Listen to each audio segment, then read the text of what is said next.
Hi, my name is Lauren Hutton. I'm a sophomore studying psychology and elementary education at the University of Tennessee, Knoxville. I have always been intrigued by the Teach for America program because I see how the nation as a whole is struggling with the education of our children, specifically those in low socioeconomic areas or those of a minority. I see it as unfair that these children feel that they do not have a chance to change and better themselves. I've been planning on pursuing the Teach for America program since I was a sophomore in high school, so when I heard this opportunity as a sophomore in college, I figured this is my chance. This is my chance to prove that I am capable of making a difference and capable of helping others to do so. Educational inequality is a real problem in our country, and a problem the Teach for America program has been working on for years. It takes commitment and heart to give all students a great education and a chance at their dreams. I have chosen to respond to Mr. Kenny Robinson's challenge. I believe this challenge hits closest to home because I have worked with young students before and have experimented with strategies to resolve minor conflicts, such as tattling, that is commonplace for first graders but interrupts the schedule and goals of the day. I had the students use a tattle turtle, similar to Mr. Robinson's Go Tell the Monkey, and also found that this became too distracting because the children loved talking to the turtle. It is important to find a way to handle this problem successfully because tattling and bullying is a real problem that is prevalent with both boys and girls in the first grade.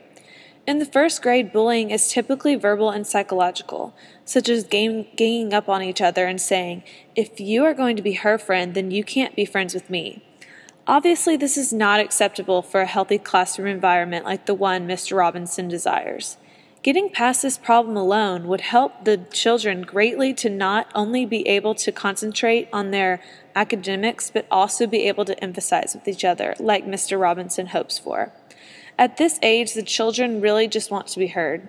They want to be taught the correct way to verbalize their opinion. An idea I think could possibly work without distracting from the classroom dynamic is a reporter chart. This would hopefully help the children compare and understand the difference between tattling and reporting. Mr. Robinson could ask the children 3 questions. 1. Is someone hurt? 2. Is someone in danger? And 3. Is someone destroying school property? If the student can answer one or more of the questions, they are considered a reporter. After a while, Mr. Robinson should be able to simply point at the reporter chart and the child is tattling, and they will hopefully know themselves if they are tattling or reporting. If the children are developing their writing skills, it may be beneficial to create a mailbox where they can write to Mr. Robinson about anything they want, from asking a question, telling about their day, reporting a tattle in private, or just leaving a message for their teacher. This way, Mr. Robinson can review them during a break, and if a situation presents itself, handle it accordingly. The downside is that it is not immediate, but it allows for another learning opportunity to see how their writing is progressing. This should be an optional assignment since 10% of the Las Vegas Valley students have limited English proficiency, but if it is an option, this is a great way to allow the students a chance to speak up while also working on their writing skills.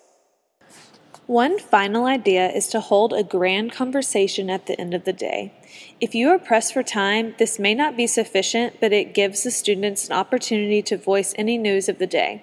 This also presents a time to role model better ways to handle situations and teach the children the social skills they may not be learning at home and that you don't have the time to incorporate into normal lesson plans.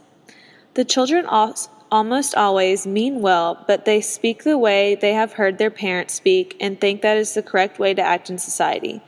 This is a good way to demonstrate the correct behaviors to students that hopefully they will utilize and carry into their future. The classroom setting that Mr. Robinson described seems like the perfect setting to put these ideas into action. If the children truly care about one another, then after a short time of demonstrating the correct way to handle a situation, the children will hopefully be properly conditioned to handling situations on their own without distracting the teacher from their problems. At first grade, the children may still be too young to really understand empathy and putting themselves in other people's shoes, but you can still put them on the right track to empathy in the future, and hopefully my ideas will help you to do so. As I'm sure Mr. Robinson knows, first grade is a really important time for all students, especially those from a low socioeconomic background. According to research by the American Psychological Association, improving students' relationships with teachers provides essential support for learning. If a student feels a personal connection to a teacher, experiences frequent communication with a teacher, and receives more guidance and praise than criticism from the teacher, then the student is likely to become more trustful of that teacher, show more engagement in the academic content presented, display better classroom behavior, and achieve a higher level academically. Students from low socioeconomic background are the largest population considered to be at risk of not graduating from high school. In 2008, only 43% of the Las Vegas Valley School District graduated. First grade is important because the children can still be influenced, molded, and inspired to be better than their birthright. They can be whatever they want if they utilize their resources and let their wonderful teachers help them.